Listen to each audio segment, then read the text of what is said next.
There's this fantastic new documentary series that you need to watch, and I am talking with the people behind it today on the podcast. It's so good.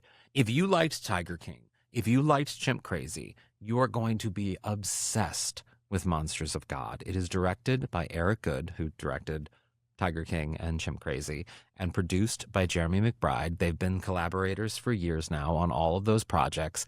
Monsters of God tackles the reptile smuggling kingpins that has sort of dominated the purchasing of reptiles by zoos over the past however many, of the 20th century. And what's so fascinating about this documentary, and what I always love about what Eric and Jeremy do, is, yeah, sure, there are animals, or in this case, reptiles, involved. And you want to make that the story, of course. But at the heart of it, it's a human story about the people who are obsessed with these animals or these reptiles, and the lengths that they go to satisfy that obsession in a lot of ways. And sometimes the lengths they'll go and end them up in prison, which was what happened with Tiger King and Chimp Crazy. And, with Monsters of God, it really is a unique tale because Eric, who, he does this sort of, I call it gonzo journalism, and it is that, but it isn't that. It's sort of a hybrid of it, where he is creating a journalistic piece of sort of documentary film, but he's also a part of the narrative and a part of this. He's the subject sometimes, or he becomes the subject sometimes. And what is so fascinating about what Eric does and what Jeremy does working with Eric, sort of seeing out Eric's vision, is by putting himself into the story in a lot of ways, he's allowing us, the viewers, to create this deeper human connection with the story. Of course, you can try to empathize with the people who are telling you the story, but the person who is crafting the story and giving their reactions to what they're experiencing, it kind of allows us to be there in a lot of ways. And I think that is really at the core of what makes Eric and Jeremy's work so, so special. And in Monsters of God, we see more of Eric than I think we've ever seen in other projects that they've done, because Eric is a noted turtle conservationist. He has a turtle conservation project all out of Ojai, California. He's been experiencing and loving these turtles for so long. So he's a part of this reptile community, and he knows everybody involved. And over the course of watching Monsters of God, you start to see that Eric realizes that he's also a part of the system that is the problem, in a lot of ways, that he's contributing to the system that is what he presents, a problematic system. And it's a really fascinating documentary to watch. And it's, I would argue, maybe their most personal documentary, and it's airing on HBO, which you should very much go watch it. I watched all the episodes at once, and which I don't recommend you doing because you become obsessed. I become obsessed. I have to do that for my job, but wow.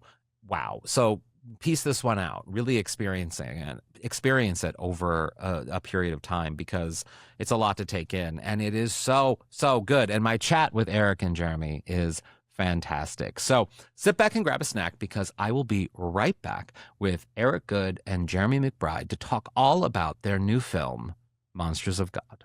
The show's fantastic. So congrats to both of you on a fantastic show. I wasn't sure what to expect, but I knew it was going to be good, but I didn't know it was going to be that good. So congratulations. Thank you. Thank you. I'm a big fan of both of your work, and I've of course been following, Eric, your work for many years now, and stayed at many of your properties, in fact, over the years as well. So I know your stuff very well, but doing this show feels probably the most intimate, knowing your work and knowing your love of turtle conservation and the work that you've done in that space. Was this perhaps more intimate than other projects you've done in the past? Yes. Yeah. And in what way? In what way? how did you feel, at least maybe even a little bit vulnerable in doing something like this? Yes. To elaborate on that, I've been a reptile guy my whole life. I was closeted for many years to my constituents, if you want to call it that, in New York City. I lived in New York City for over 40 years. And I was in a very different world, but all along, still having a love affair with reptiles, and especially turtles and tortoises, which I would have in my loft in New York City in the 80s and the 90s and the 2000s. My partners would be freaked out that I was so interested in tortoises when they would come to my apartment, thinking I was really interested in fashion and art and music and all these other things that you talk about in New York City. It's usually not about turtles. But I remember early on when Andy Warhol interviewed me once, when I had a club in New York City called Area. He asked me, in very Andy terms, well, gee, what are you going to do with all the money you're making, Eric? And I said, I'm going to buy tortoises that I really like. I said to Andy. She said, tortoises, gee, tortoises, very Andy Warhol. But yes, it's been something ingrained in me from my entire life. And yes, so therefore it's quite personal, this story. And it took a long time to make. And I'm very grateful that HBO was willing to take on a project like this, because people might say, oh, I want to do a documentary series about panda bears or tigers or chimpanzees, but snakes and lizards and turtles, maybe not. So they were brave to take this on. Yeah. And Jeremy, I want to ask you as well, like, when you're producing a project like this and you have a creative behind it, like Eric, and there is sort of Eric is both almost the subject in some ways, but also the visionary behind it as well. There's a dance there that you have to do. And I mean, I've worked in documentaries before. I know that dance between subject and creative in the process of the documentary filmmaking. So like, how did you go about navigating making this happen with a subject / creative like Eric? Well, I torture Jeremy.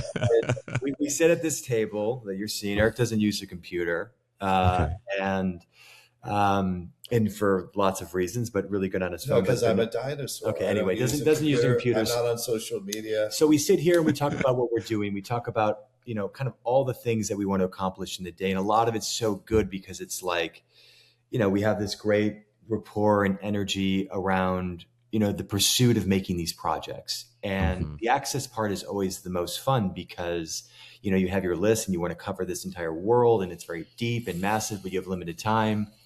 And our process is very fluid and complementary, and we just go for it. And I think, in the choices of like how Eric gets involved, and it's so unstructured and organic, and you feel that in the work. I know, and by the way, you are such a huge champion of Chimp Crazy and your coverage, and we'll probably get into that. But I think the work is so just more, theme based, and we explore it. We try to cover it the best we can, and develop it, but pretty much simultaneously. This was a project over, really the production, the bulk of the production over 6 years, going back to 15 years with Eric documenting. Jeremy, if you were honest, you pull your hair out of many months working with me. You want to just give up and run away sometimes. So it's fun, but it's sometimes torture. It's stressful because you're also like, you spend so much time doing something and you don't know if it's going to work. And I think you really have to be constantly self-motivated in this place of like, having this like belief that it's all going to work out. So I think that's where the vision comes in. Eric is uniquely special that way, where I think, and I say this in a really admiring way. Like, I think it's important to have this kind of singularity around an idea that you're able to have a lot of freedom and flexibility to explore within, and, do it in a very painstaking way. But it's exciting. This is not a recipe for success in the film business. I will say that. This is not a recipe. Don't try to follow what we do, because it's deeply unorthodox. But go ahead. No, I do want to add to that a little bit, because, and maybe contextualize it a little bit too. And you mentioned, my previous support for your work. And yes, I was I have been a massive supporter of both Tiger King and Chimp Crazy. But one of the reasons, And I'm from Missouri, so that Chimp Crazy story actually is like, Yeah. I know that world very well. But I have a funny story offline that I'll tell you at some point about her and contacting me and my mother. Anyway, A lot of time in Missouri, as you know, but keep going. yes. But I one of the reasons why I champion your work so much is that there's sort of a gonzo journalism aspect to what you do, and I like to think of myself in the same way. I didn't start in journalism in this way. I started as a stand-up. I mean, I'm in comedy's my background, TV writing's my background. Personality became sort of the force that made me do the work and the conversations I want to have. And your work, both of your work, in creating these different documentary series, I think sort of encapsulates a little bit of that energy in that, yes, there's a journalistic aspect to what you're doing. You're documenting something, but at the same time, you're also creating something, and you're creating a space for a conversation that the art has to be a part of that. You have to have real visionaries behind the creative journalistic expression. Do you know what I mean by that? Yeah, I would say this to that. I've always been fascinated with sort of outsider art, outsider everything. Having spent so much time in New York City and some time in LA, I've always been interested in the places where people think nothing's happening. And the truth is, Missouri, you start turning over the rocks and looking around, you start realizing these places can be as weird and strange and eccentric as anything going on in New York City and Los Angeles or Paris or London or wherever. So I'm fascinated with these kind of so-called suburban or flyover states or whatever. Yes. I'm interested in that, number one. Number two, when a lot of people might be surprised when you say gonzo, when we were filming Tiger King, it was just me and my camera guy, period. Yeah. It was just the two of us driving around, and we would go to Oklahoma City and get a sound guy, or go to Dallas, get a sound guy, or go to wherever and get someone. But it was just the two of us, and I didn't know what I was doing. Like, I would go to some house and knock on the door, and someone isn't waking up because they, are a meth addict or whatever it may be. And then it's like, okay, what do we do next? So I'd always have a backup plan. It was very intimate. So we could get, with our subjects, a very sort of intimate interviews, because it was a tiny crew, just me and a camera guy and a sound person. And there wasn't this big audience like you imagine with other films. And so, and I would drive sometimes where I'd wake up at 4 a.m. and drive 500 miles to get an interview in, East Texas, and go all the way back 500 miles in one day.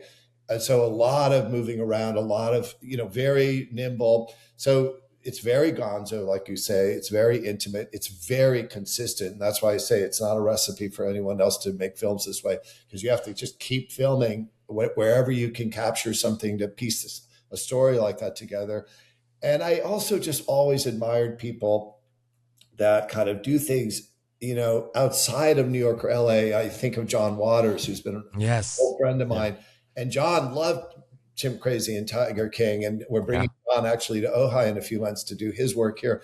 And he works in a very nimble way. And I love that about him. And so I like doing things, I think we both do, where you don't have this huge production. I mean, yes, post-production, we have to have quite a few people editing and stuff. But there's a freedom and a fluidity to it that's, that we're lucky to be able to do without all these people.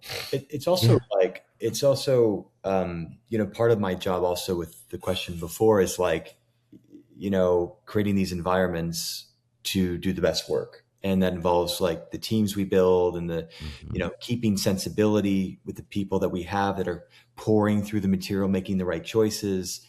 And it's sort of like painting. And I'm not a painter, but I understand the media. Yeah, the post-production and the process. It's these layers and these layers and layers. We had 175 interviews for this series. We had 100 hours. It's like, 24 different hands touching the work. And everyone sort of had a, speaking to vision and also importantly, sensibility. We want to make these stories entertaining. We want to make sure we can bring them to life and also pack an issue inside that's really meaningful and important. And I think that's what the joy of making this work in this way of not going to film school and, nothing against that, but like, you don't have the same constraints of being indoctrinated with a certain way of doing things. And so coming from a fresh perspective and getting the confidence of, our Oh, executives I at always HBO. say I have no idea what I'm doing with almost anything. Yeah. But of course, Yeah. there's a method to the Yeah, madness. There's a yeah. method to the And madness. it's a lot of like, knowing how to work with teams. And I think that's what the sort of X factor with the quality of our work and how it's improving. Mhm. What we're excited about is like we're able to now have such shorthand with our collaborators that are really intentional about the choices they make to make sure to protect the integrity of our work, which is Yeah. everything, and the same in, Chimp Crazy and the choices and the But boldness we made with those things. all that's true, but to be honest, the most important thing is just access. Yeah. Yeah. What I've learned, I have this ridiculous, CV, if you want to call it that, Yeah. trajectory in life. But what I've learned is weirdly, all these things you say you've stayed at some of my places or gone to some of my places, just access to people that have come through my life makes it easier for me to pick up the phone and call Alan Cumming or call Yep. these reptile people because I knew them 40 years ago. So, Mhm. we have this weird history of access that makes it, quite easy for us. And we were I would say we were particularly well suited to do this reptile story because we knew some people in the U.S. Fish and Wildlife Service really well. I'm a part of the zoo world, believe it or not. And Yeah. so I'm accredited by the same accreditation as the San Diego Zoo or the LA Zoo or the Bronx Zoo. So I knew the zoo people. I knew the reptile people because I'm one of them. It takes one to know one. And so, we're, uniquely qualified or unqualified to do this.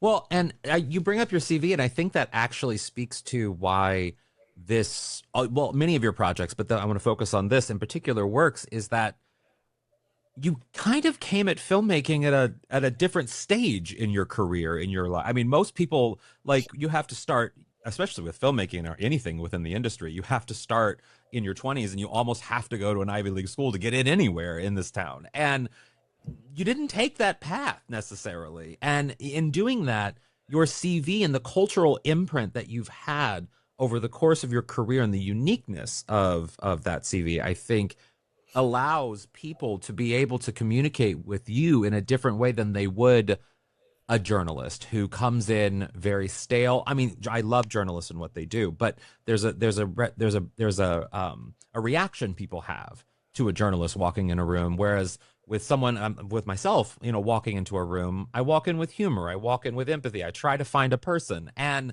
you have a very similar, I think, approach. And because of your work with turtles, I think, and how that world is so different, I think it really comes through in Monsters of God that your entire cultural imprint before you started making films was such a part of telling this story in a lot of ways. And Jeremy, I want to ask you to that front, like, how much of Eric's past do you think made this story possible to tell? Well, it was incredibly central. I think, in light of, you know, what was the propulsion of the narrative of the series at the end of the day? And I think it's through Eric's, unrelenting interest in trying to help show this extreme, colorful world of characters and big themes around extinction and his life work and legacy and what it represents. And, how do we get all of this interest packed into a multi-part series that's entertaining and has all the elements that you need to make a really great show? So I think it was important to figure out what's Eric's motivation. Also, Eric's entry point, which is, talk about, I'm sure, is like, he's one of these people, I think had made choices that may have been less popular now, back then, that makes him no different than some of our characters that we're exploring, which gives it this incredible authenticity of why to tell it and what's at stake and what the real meaning is behind this kind of industry analysis that we look at over the last 70 years. So I think that's how I think, it was organic, but really through the Madagascar story, which is obviously the last episode and the most personal and the most, I'd say, important aspect of the work that you've been doing with turtle conservation. Do you want to talk about that? Well, I mean, God, let me think. I mean, first off, I would say that I'm very privileged to have been raised by two parents that were educated, and my mother, had a moral compass and used to always say, Eric, don't play God. When I was keeping reptiles, she said, let them go. and that resonated with me later in life. But because of my upbringing, my father was an artist and a scholar and a professor, and so I was given a lot. We didn't have a lot of money, but I was given a lot of those gifts, and so that sort of carried with me. And I think I had certain advantages because of that. But when you're filming all these people, I really try not to be, I'm very flawed. I've made mistakes, and I try not to judge them in this way. Well, you're a bad guy and I'm a good guy, or you're a good guy and that's a bad guy, or this is the villain. The truth is that we're all part of this story. I have a level of hypocrisy in me, and I don't want to ever make myself look like I'm better than these people. They're products of where they came from, and everyone's different. And law enforcement isn't necessarily better than the guys that are bringing in the animals. They're not, no one. Everyone's partially a villain, and everyone's partially a good guy in this story of Monsters of God. And part of the title, and by the way, the title comes from a friend of mine who did a book called Monster of God, an author named David Quammen, who wrote a book called The Song of the Dodo and many other books. He's a good friend of mine. And I asked him, I said, David, I love this title. Can I use it for this film? Not that I needed to ask. And he said, absolutely. And ours is plural. But I think the monsters of God are really us, right? Not so much the reptiles. We're the monsters. And I don't know if we're monsters of God, but we're monsters at times. But anyway, I really hope in the end what we created with this documentary, people come to the conclusion at the end that it's so nuanced, it's so messy, the laws don't always work. The smugglers sometimes bring animals in that become ubiquitous. Bearded dragons were smuggled in from Australia 20 years ago, and every kid in America and Europe has a pet bearded dragon. So there's a lot of unintended consequences, good, bad, and ugly. Well, and there's also too, just on a very practical sense, and watching it, I grew up with cats and dogs. I feel like we're pretty traditional in terms of our pets. I think my brother had a turtle when we were little kids, and we brought it once on a drive to Florida, and it just made the car smell so much. That's my only experience with reptiles. Yeah. Although I did date a guy once who had a snake, and there were lots of jokes there involved in that. But they're like, I don't have a lot of experience with reptiles. And so in watching this, trouser snakes are very rare. Yes. Super endangered, but go ahead. But I learned, I feel like in people watching this, they're going to learn so much about the U.S. history of the introduction of reptiles as pets. And it really largely is a later 20th century sort of craze that it's relatively new for us to have even turtles or snakes or lizards as pets, because before that, they really weren't here in the capacity in which they are. And so did you learn over the process of making this, even though you were so involved in that world in different ways, what did you learn? What surprised you about this whole world? Well, first off, I would just say back to your childhood with dogs and cats. I grew up with rats, dogs, cats, gerbils, hamsters. That's what most, canaries, parakeets, that's what most pet shops had, tropical fish. The reptile craze, it germinated when I was young, but it's really accelerated in a way where those rats and hamsters and gerbils and mice and parakeets are now, ball pythons and rosy boas and bearded dragons, because reptiles, a lot of them, in the case of snakes, don't need to be fed every day. They're much easier to keep than a rat or a gerbil. They're cleaner, actually, and they can be fed twice a month. And so they're easy pets for kids to have compared to small mammals. So, but I would just say that. So yes, the popularity of reptiles as pets has become huge in this country and worldwide. What did I learn from this process? I think what I've learned is that, number one, I'm not the animal police. I don't think it's right to keep a chimpanzee in your basement in solitary confinement, in that case, or 100 tigers like Joe kept, or 200 tigers. But when it comes to reptiles, I'm absolutely not trying to police the ownership of reptiles in this country. I think kids should have reptiles because it sort of nurtures an interest or an interest can blossom where they can do something positive later in life from having that leopard gecko or bearded dragon. I think I learned that the reptile community in this country, which is enormous, is much more responsible than their predecessors. And there's a lot more captive breeding. And, it's much more sustainable than it was 40 years ago, 30 years ago, where so many animals had to come in through the exotic pet trade and be taken out of the wild. So I think the community at large, there's always bad apples. I think zoos have evolved and are much better today than they were 50 years ago. So I just think like our culture in general, there's just more knowledge and more consciousness about these creatures and what they mean and how we're all interconnected. Now I'm sounding corny, but I learned that there's a lot of good people out there that we would normally vilify. Yeah, definitely. Well, I want to wrap up by asking both of you, I'm, like I said before, I'm such a fan of both of your works and just in general, how you navigate the work that you create. And, in watching, of course, Tiger King and then Chimp Crazy and now this might sound like a question only a comic would ask, but like, do you worry about you running out of animals? Like, do you worry, like, what are you going to do next? You know what I mean? Like, yeah, there's bears and shit, but like, really, there's always another interesting group of animals, whether it's butterflies or tropical fish or praying mantises or seahorses. There's always animals that are interesting to be discovered that people need to learn about. But in full disclosure, we've been working on projects that have nothing to do with animals. We've been doing one about New York City in the 80s through the lens of nightlife. And I would love that. I interviewed John Waters and many people that you probably know in that,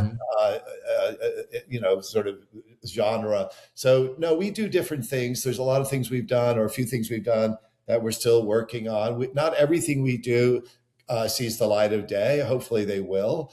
But I don't know if I'm answering that the right way. We're not only hooked on animals, but I do have obviously a soft spot for the natural world. I mean, it's also like, these. And remember, we're animals. Yeah. Maybe, and that's the journalism question. I'm doing things about Homo sapiens next. Yeah, it's the animal within you need to cover. The animal within. But I think the other thing which you can appreciate is like the animals are sort of proxies for human condition, and we explore a lot of that. This is part character psychology and high stakes true crime. And big themes about our impact on the world and impact on the planet and our relationship with animals. So I think these, while there might be an animal focus in a feature, it's about our relationship with them. And it means a lot of different things. Tanya was attachment and, had different obsessive qualities to that. This is like obsessive stamp collectors and collectible people. Like it's the same sort of pathology, but that relationship gone bad towards a place where it's driving things to a place of extinction is really, really a heavy theme that we wanted to really find a way to explore. Jeremy's a deep thinker and much more philosophical. I just do what I think is interesting I don't know whatever. But the combination's great. But you're the deep thinker. The combination's great. I'm just a sort of a dilettante that does whatever I think is interesting. But it's cool. Hence my CV. But it's cool. But it's cool when it's cool that the work can cut through into a pop culture, sense, and also have a really salient point to actually like change the way we think about stuff. And I'm happy with that balance, and the work shows, kind of speaks for itself in that way, I think. I mean, yeah. And I think, I just to compliment you both, like having, I think, being a part of a cultural conversation, I think is one of the most impactful things you can do as an artist, as a storyteller, as someone out there creating work. And both of you and the work that you've done over these past projects have very much been a part of the cultural, but even in terms of just pop culture with memes and the things that you've done. I mean, it's just being a part of that is what excites me about the work that you do. And so it's been a pleasure chatting with both of you. And I will be telling you as soon as I press stop recording that story about Tanya. I'm telling you, this show you need to watch. I mean, I get some people have like an aversion to reptiles and snakes and stuff, but like this one, just suffer through it. because it's worth it. Trust me. It's good. It's very good. Thanks so much for checking out today's episode of the podcast. I really do appreciate it. Leave a rating and review wherever you're listening or watching this. You can follow me at H. Allen Scott on everything. And in the meantime, go watch something fun today and have a good one.